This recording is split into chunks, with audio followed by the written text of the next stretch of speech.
Lecture number 266 60 اور 6 66 سیرت النبی صلی اللہ علیہ وآلہ وسلم اور عام الوفود یعنی کہ وفد والے سالوں کا ہم بیان کر رہے ہیں۔ 9 ہجری میں آپ صلی اللہ علیہ وآلہ وسلم کے پاس بہت سارے وفد آئے، کیونکہ ارد گرد امن ہو گیا تھا، ساری فتوحات ہو گئی تھی، تو لوگ بے درک آپ کے پاس پہنچ کر اسلام کو قبول کر رہے تھے۔ ہم بیان کر رہے تھے نجران کے جو عیسائی ہیں نا، وہ بھی نبی اکرم صلی اللہ علیہ وآلہ وسلم کی جو ہے نا وہ خدمت میں حاضر ہوئے۔ تو ہم نے وعلیکم السلام، تو وہ ہم نے وفد بیان کر دیا تھا ایک مرتبہ کا۔ تو اب دوسری مرتبہ بھی یہ وفد آپ کی بارگاہ میں آیا، یہ عیسائی تھے اصل میں، پادری۔ تو کچھ عرصے بعد ایک اور وفد کہہ رہے ہیں دور نبوت میں حاضر ہوا، اور اس وقت اس عیسائیوں کا وفد ان کی تعداد 60 افراد پر تھی، 60 افراد حاضر ہوئے۔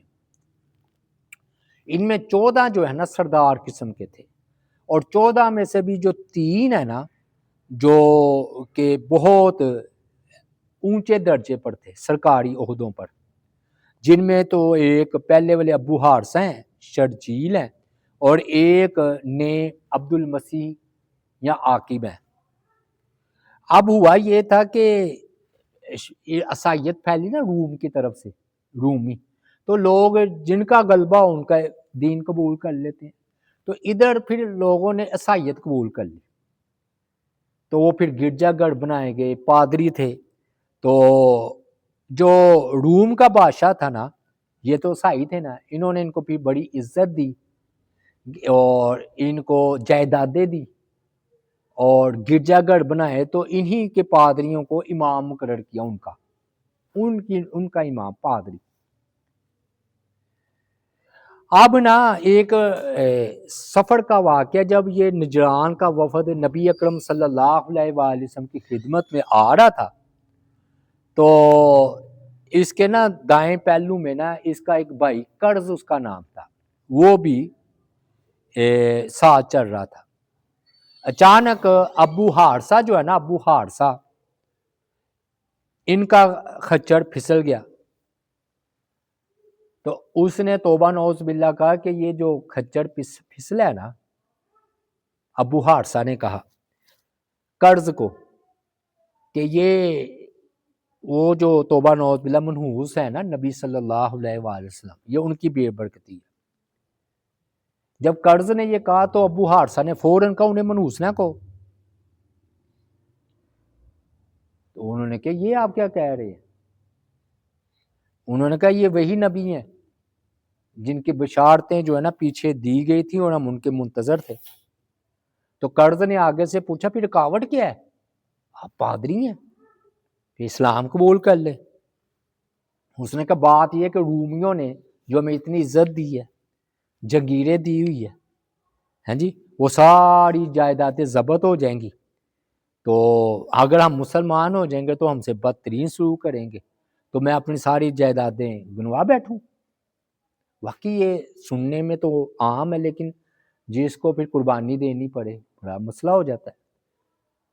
تو یہ سب کچھ مجھ سے چھین لیا جائے گا۔ کہتے قرض نے نا اپنی بات یہ دل میں پوشیدہ رکھی کہ میرا بھائی یہ کیا کہہ رہا ہے۔ ابو حارثہ انہوں نے بعد میں مسلمان ہو گئے، یہ قرض رضی اللہ تعالیٰ عنہ کہنے۔ اب یہ بڑی نا آن بان کے ساتھ مدینہ پہنچا اور مسجد نبوی میں ان کو ٹھہرایا گیا، 60 افراد تھے، اور عصر کی نماز ہو چکی تھی۔ تو تھوڑی دیر گزری تو ان کی نماز کا وقت ہو گیا۔ عیسائیوں نے انہوں نے نا نماز پڑھنے کی کوشش کی، صحابہ کرام نے روکا کہ مسجد نبوی ہے، آپ نے رہنے دو، ان کو اپنے طریقے پر عبادت کرنے دو۔ تو انہوں نے پھر اپنے طریقے کے مطابق اپنے قبلے کی طرف رخ کر کے مشرق کی طرف انہوں نے نماز ادا کی۔ تو آپ نے ان 2 پادریوں عبد المسیح اور ابو حارثہ کو فرمایا کہ اب تم مسلمان ہو جاؤ۔ انہوں نے کہا ہم تو پہلے سے مسلمان ہیں، عیسیٰ علیہ السلام کو مانتے ہیں۔ تو آپ صلی اللہ علیہ وآلہ وسلم نے فرمایا کہ نہیں، تم تو عیسیٰ علیہ السلام کو اللہ کا بندہ نہیں مانتے بلکہ خدا کا بیٹا کہتے ہو۔ پھر انہوں نے کہا وہی سوال دوبارہ کیا کہ اگر عیسیٰ علیہ السلام اللہ کے بیٹے نہیں ہیں تو ان کا باپ بتائیں کون ہے؟ تو میں نے کہا نا وہ آگے بھی آئے گا کہ سورہ آل عمران کی 80 آیات یہ جو نجران کا وفد تھا نا اس کے لیے نازل ہوئی تھی۔ تو اللہ تعالیٰ نے جواب دیا کہ یہی بات ہے کہ یہ کہتے ہیں کہ بھی ہمارا جو ہے نا عیسیٰ علیہ السلام کا باپ کوئی نہیں، تو وہ خدا کے بیٹے ہیں۔ تو پھر جو ہے نا آدم علیہ السلام کے بارے میں کیا خیال ہے؟ آدم علیہ السلام کو خدا کا بیٹا کہو، یہ الزامی جواب تھا کہ ادھر ماں ہے نہ باپ ہے، نہ ماں ہے نہ باپ ہے۔ تو یہ مباحثہ ہوا ادھر۔ پھر نہ ان کو یہودیوں کو پتا چلا کہ عیسائی آئے ہوئے ہیں، تو یہ دونوں اہل کتاب تھے نا، اہل کتاب تو کہلاتے تھے، تو وہ بھی آ گئے۔ اب ان دونوں کا مباحثہ ہو گیا، یہودیوں کا اور عیسائیوں کا آپس میں۔ یہودیوں نے کہا حضرت ابراہیم علیہ السلام یہودی تھے، اور عیسائیوں نے کہا کہ عیسیٰ علیہ السلام ابراہیم عیسائی تھے۔ تو پھر اللہ تعالیٰ نے آیات نازل فرمائی، تم اے اہل کتاب، دونوں کو خطاب کیا، تم ابراہیم علیہ السلام کے بارے میں جھگڑتے ہو۔ اے یہودیو، ابراہیم علیہ السلام کیسے یہودی ہو سکتے ہیں؟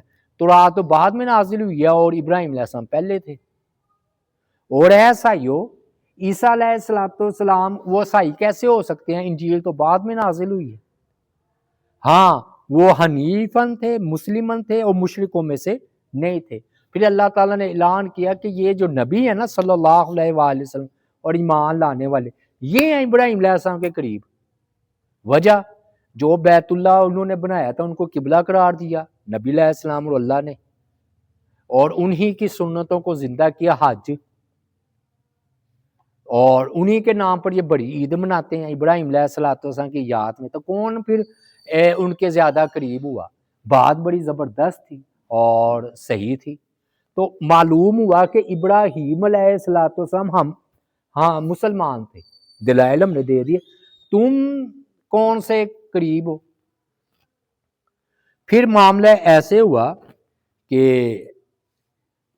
وہ چونکہ ان کا اپنا بھی یہی خیال تھا نا، انہوں نے کہا اچھا آپ پھر اپنی عبادت کی دعوت دیتے ہیں کہ ہم عیسیٰ علیہ السلام کو نہ مانے، آپ کو مان لیں۔ تو ادھر اللہ تعالیٰ نے یہ بھی آیت نازل فرمائی کہ ما کان لبشر ان یؤتی اللہ الکتاب والحکم والنبوۃ ثم یقول للناس کونوا عبادا لی من دون اللہ، کہ کسی نبی کے لیے لائق نہیں ہے، بشر کے لیے، کہ اللہ اس کو کتاب، حکمت و نبوت عطا کرے اور وہ یہ بات کہے کیا کہ مجھے مان لو اللہ کو چھوڑ کر، یعنی کہ مجھے سجدہ کرو، مجھے رب مان لو۔ یعنی کہ نبی علیہ السلام کے بارے میں وضاحت کر دی گئی کہ آپ کی یہ دعوت نہیں، آپ ربانی بنانے آئے ہیں، رب والے، اپنی ذات کی طرف آپ نے بھی عبادت والی دعوت نہیں دی۔ تو یہ معاملہ ہوا۔ پھر یہ ہے کہ محمد بن سہل فرماتے ہیں سورہ آل عمران کی 80 آیات، یہ جو وفد نجران کا آیت نا عیسائی مسجد نبوی میں، اس کے بارے میں جو ہے نا وہ نازل ہوئی۔ پھر نبی علیہ السلام میں نے بتایا تھا مباللہ بھی ہوا، تو مسئلہ پھر ادھر ختم ہوا کہ انہوں نے کہا جی ہم جزیہ دینا قبول کر لیں، آپ ہمارے لیے امان نامہ لکھ دیں۔ تو بحث میں بھی ناکام ہو گئے، ماننے کو بھی تیار نہیں ہوئے، پھر جزیہ ہی تھا۔ پھر آپ نے پھر جزیہ جو ہے نا قبول ان کا کر لیا اور فرمایا کہ جو جدھر عہدے دار ہے ادھر ہی رہے گا، تو ہم تمہاری حفاظت کریں گے، اور یہ معاملہ یہ ہے کہ میری طرف سے ہے، ہاں ظالم اور ظالموں کو ساتھ دینے کے لیے میرا کوئی ایمان نامہ نہیں ہے۔ یہ اگر کوئی ظالم بن جائے یا ظالم کا ساتھ دے تو پھر یہ میرا ایمان نامہ نہیں ہے۔ چلتے وقت نا نجران کے سائیوں نے کہا کہ آپ ایک امانت دار آدمی دیں جو ہم اسے جزیہ ادا کریں گے نا، تاکہ ہمیں بھی پتا ہو کہ ہم نے جو جزیہ دیا آپ تک پہنچا ہے کہ نہیں۔ حالانکہ سب صحابہ امین تھے، لیکن اس موقع پر فرمایا کہ میں تمہارے ساتھ ایسا شخص بھیجوں گا جو امانت دار ہے۔ اب سب صحابہ کی نگاہیں اٹھی ہیں اس محفل میں، کیونکہ واقعی ہر کوئی امین ہی تھا۔ تو آپ نے صلی اللہ علیہ وآلہ وسلم نے فرمایا ابو عبیدہ بن جا اٹھو، فرمایا ہر امت میں ایک امین ہوتا ہے اور یہ اس امت کا امین ابو عبیدہ بن جا، اور یہ عشرہ مبشرہ میں سے بھی ہے۔ اور نبی علیہ السلام حضرت عمر نے کہا تھا جب ان کی شہادت کا وقت قریب آیا نا، تو انہوں نے کہا اگر ابو عبیدہ بن جراح زندہ ہوتے تو میں ان کو خلیفہ بنا دیتا۔ اور حضرت عمر رضی اللہ تعالیٰ عنہ نے خالد بن ولید کو معزول کر کے انہی کو تو سپہ سالار بنایا تھا، ابو عبیدہ بن جراح رضی اللہ تعالیٰ۔ ایک بڑے لوگ ہیں، ہم نہیں بات کرتے کہ کون، یعنی کہ ادھر یہ سیف اللہ تھے تو حضرت عمر نے معزول کر دیا انہیں، لیکن ان کی جگہ ابو عبیدہ، یعنی کہ میں ابو عبیدہ بن جراح کی فضیلت بیان کر رہا ہوں کہ حضرت عمر رضی اللہ تعالیٰ عنہ کی نظر میں اور نبی علیہ السلام کی نظر میں ابو عبیدہ بن جراح کا کتنا مقام تھا۔ یہ الگ بات ہے کہ حضرت عمر نے کہا تھا کہ خالد بن ولید کو نا اپنے مشوروں میں شامل رکھنا، اور واقعی پھر وہ نا بعد میں ابو عبیدہ بن جراح ظاہری طور پر سپہ سالار تھے، تو اندرونی جو چالیں تھی نا وہ خالد بن ولید کی تھی۔ جنگ یرموک ساری خالد بن ولید نے تو لڑی ہے، ٹھیک ہے نا، یہ بات سمجھ، لیکن میں نے کہا نا بڑے لوگ ہیں تو ہم بات کرتے اچھے نہیں لگتے۔ تو یہ ابو عبیدہ بن جراح کی بڑا یہ فضیلت ہے کہ ان کو سپہ سالار اعظم، یعنی کہ سب جتنے بھی ہیں نا ان کو مقرر کیا تھا حضرت عمر رضی اللہ تعالی عنہ کو نے۔ اور یہ نا پھر ان کی وفاداری دیکھیں، جب طاعون پھیلا نا، جیسے یہ کرونا وائرس آیا ہے، تو حضرت عمر نے نا ان کو لکھا کہ شام میں یہ طاعون پھیلا ہے تو تم اپنے ساتھیوں کو چھوڑ کر نا جو مجاہدین ہیں جن کے آپ سپہ سالار ہیں تو ہمارے پاس مدینہ آ جائے۔ تو ان ابو عبیدہ بن جراح رضی اللہ تعالیٰ نے لکھا کہ میں اپنے ساتھیوں کو چھوڑنا مناسب نہیں سمجھتا، زندگی بھی ان کے ساتھ ہے تو موت بھی ان کے ساتھ۔ حالانکہ کتنی بڑی آفر ہے کہ آپ طاعون والے علاقے سے نکلے، پھر اسی میں وفات ہوئی ان کی۔ ابو عبیدہ بن جراح رضی اللہ تعالیٰ عنہ طاعون میں ہی فوت ہوئے، اپنے ساتھیوں کو نہیں چھوڑا۔ میرے کہنے کا یہی مطلب ہے، کہنی بات آسان ہے، کہتے میرا جینا مرنا میرے مجاہدین کے ساتھ ہی۔ پھر یہ نا جو ابو الحارثہ اور عبد المسیح نے یہ بحث مباحثہ نہیں کیا تھا اور قرض بھی اسلام قبول کر لیا، بعد میں انہوں نے بھی پھر نا، ظاہر ہے موت ہر ایک کو اپنی نظر آتی ہے کہ یار میرا عقیدہ تو غلط ہے، اگر اس حالت میں موت تو آ گئی تو آخرت کا معاملہ ہے، تو یہ مسلمان ہو گئے۔ یہ جو بڑے تین میں نے بتایا نا، عبد المسیح، ابو حارثہ اور قرض، یہ مسلمان ہو گئے تھے۔ آخری بات ہم کرتے ہیں کہ مسائل اس سے کیا ثابت ہوئے، جو نجران کا وفد آیا نا، اس سے ثابت ہوتا ہے کہ اہل کتاب بھی مسلمانوں کی مساجد میں آ سکتے ہیں۔ ہمارے ہاں تو کہتے ہیں عیسائی ہے، یہودی ہے، نہ آنے تو، مسجد نبوی میں آئے ہیں، ہاں اگر وہ گھنٹہ بچائے تو پھر اجازت نہیں ہے، یا وہ صلیب لے کر آ جائیں۔ اگر اللہ کو سجدہ کرنا ہے ٹھیک ہے نا، تو آ کر اپنی اللہ کی عبادت کر لیں، لیکن اگر وہ ایسی ہی کرتے ہیں، اب تو ممکن نہیں ہے نا، ویسے میں مسئلہ بتا رہا ہوں، وہ ویسے شہید کر دے گا ادھر کہیں مجاہد کہیں اٹھ کر، تو وہ جو ہے نا صلیب اگر اپنے سامنے رکھے یا وہ جو ہے نا مریم کی تصویر لے کر آ جائے، پھر نہیں ہم اجازت دیں گے، کیونکہ اس میں نا فساد ہے۔ اور ویسے بھی حضرت عمر رضی اللہ تعالیٰ عنہ نے جب علاقے فتح ہوئے ہیں نا، تو فرمایا کہ اب تم نے عبادت گاہ اپنی عبادت گاہوں میں کرنی ہے، تمہیں اظہار کی آزادی نہیں ہوگی۔ مثلا آج کا جو عیسائی ہے نا، یہ صلیب ادھر نہیں لگا سکتا کہ منارے پاکستان آ کر وہ جیسے جھنڈے ہمارے لگاتے ہیں نا، جو سیاسی پارٹیاں ہوتی ہیں وہ اپنے اپنے جھنڈے لگا لیتے ہیں نا، مسلم لیگ، تو فرض کیا ان کا کرسمس آیا ہے تو صلیب لگا دے، ایسا نہیں ہو سکتا۔ وہ جو ان کی مذہبی ہے نا آزادی، ان کی عبادت گاہوں میں ہے، لیکن اس موقع پر بہرحال جی آپ نے مسجد نبوی میں وفد آئے تھے تو نماز پڑھنے کی اجازت دی۔ دوسرا مسئلہ یہ ہے کہ اگر کوئی تعریف آپ کی کر بھی دے تو اسلام میں داخل نہیں ہو جاتا۔ اب یہ دل سے اعتراف کر رہے تھے آپ سچے ہیں فلاں ہیں، غیر مسلم نعتیں پڑھنے سے مسلمان نہیں ہوگا جب تک کہ وہ سچے دل سے آپ کو اللہ کا رسول نہ مان لے۔ یہ گرو نانک نے نعت کی ہوئی آپ کے بارے میں، کئی غیر مسلموں نے آپ کو بڑا عظیم لیڈر مانا ہوا ہے، اور ایک عظیم لیڈر ماننا اور ہے، آپ کی تعریف کرنا اور ہے، اور آپ کو اللہ کا رسول ماننا اور بات ہے۔ تو غیر مسلم بھی اگر نعت پڑھے تو پھر بھی اس کا عقیدہ ٹھیک نہیں جب تک کہ وہ کلمہ نہ پڑھ لے۔ تیسرا یہ ہے کہ مناظرہ کرنا چاہیے جی اہل کتاب سے، مناظرہ کرنا انبیاء کی سنت ہے، لیکن اس کا آداب کا خیال رکھا جائے۔ حضرت ابراہیم علیہ السلام نے نمرود کے ساتھ مناظرہ کیا ہے، حضرت موسیٰ علیہ السلام نے فرعون کے ساتھ مناظرہ کیا ہے، اور انبیاء کے مناظرے اپنی قوم کے ساتھ مشہور ہے۔ اور میں چلتے چلتے بات کروں، امام فخر الدین رازی نے عیسائی سے مناظرہ کیا، انہوں نے عیسائی نے کہا جی وہ خدا کے بیٹے ہیں، تو انہوں نے یہی دلیل دی کہ آدم علیہ السلام کے بارے میں کیا خیال ہے، نہ ادھر باپ ہے نہ ماں ہے، ان کو اللہ کا بیٹا مان لو۔ پھر انہوں نے کہا نہیں وہ خدا ہیں، انہوں نے کہا وہ کیا دلیل ہے عیسیٰ علیہ السلام خدا؟ کہتے ہیں مردوں کو زندہ کیا۔ جب انہوں نے مردوں کو زندہ کیا تو آپ بھی کہتے ہیں کہ اللہ مردوں کو زندہ کرتا ہے، تو انہوں نے مردوں کو زندہ نہیں کیا، آپ بھی مانتے ہیں۔ تو امام راضی نے فرمایا تھا پھر موسیٰ علیہ السلام کو مان لو، وہ خدا ہیں۔ وہ کہتا ہے وہ کیوں؟ کہتا ہے انہوں نے تو لاٹھی کو اژدھا بنا دیا تھا، ایک میں روح گئی واپس آ گئی، یہ معمولی بات ہے یا یہ غیر معمولی بات ہے کہ لکڑی اژدھا بن جائے؟ وہ پادری لاجواب ہو گیا، بات آگئی سمجھ میں؟ یہ ہوتا ہے مناظرے کا انداز کہ وہ کیا، وہ چپ کر کے امام راضی کے سامنے کوئی بول نہیں سکتا تھا، اتنے ذہین ترین آدمی تھے۔ اب دیکھیں نا اس کو پادری کو جواب دیا کہ پھر موسیٰ علیہ السلام کو مان لو، بھاگ گیا، وہ دم دما کر بھاگ گیا۔ تو یہ ہے مناظرہ کرنا انبیاء کی سنت ہے۔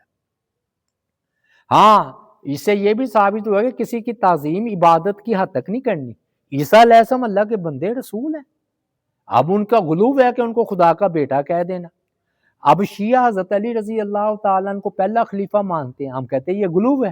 ان کی صحیح تعظیم یہ ہے علی رضی اللہ تعالیٰ عنہ کی کہ وہ پہلے خلیفہ تھے، چوتھے، اور ابو بکر پہلے خلیفہ تھے، یہ صحیح ہے، حضرت علی کو ان کا مقام دینا ہے۔ لیکن یہ کہنا کہ حضرت علی پہلے خلیفہ تھے یہ غلو ہے، اور غلو ہی سے نا قومیں شرک میں مبتلا ہوئی ہیں۔ ہاں پہلی مرتبہ جب وفد آیا تھا تو آپ نے بات بھی نہیں کی تھی، کیوں؟ سونا پہن رکھا تھا نا، اپنی وہ دنیاوی وجاہت کا انہوں نے اظہار کیا تھا۔ تو پھر اس کا جواب یہ دیا گیا کہ جب کوئی ایسی بات ہو کہ کوئی اپنا غرور و فخر دکھائے تو بندہ اس سے ترک کلام کر سکتا ہے، لیکن بعد میں جب اس کو نصیحت حاصل ہو تو بتا سکتا کہ میں نے کیوں تم سے بات نہیں کی، تم تو اپنا دنیاوی طاقت اپنے اظہار کر رہے تھے۔ اور یہ ہے کہ ان کے جو ہے نا صلح کی جا سکتی ہے کافروں کے ساتھ جزیے کی بنیاد پر۔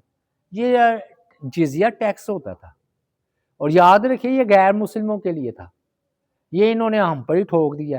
لیکن مسئلہ یہ ہے کہ کچھ لوگ پھر اہل علم اس کو جائز قرار دیتے۔ وجہ یہ ہے کہ وہ کہتے ہیں اگر حکومت آپ کو سہولتیں دیتی ہے، آپ کے گھر میں پانی پہنچاتی ہے، بجلی پہنچاتی ہے، تو پھر اسی حساب سے آپ سے ٹیکس لیتی ہے، شرط یہ کہ ٹیکس قوم پر لگائے بھی۔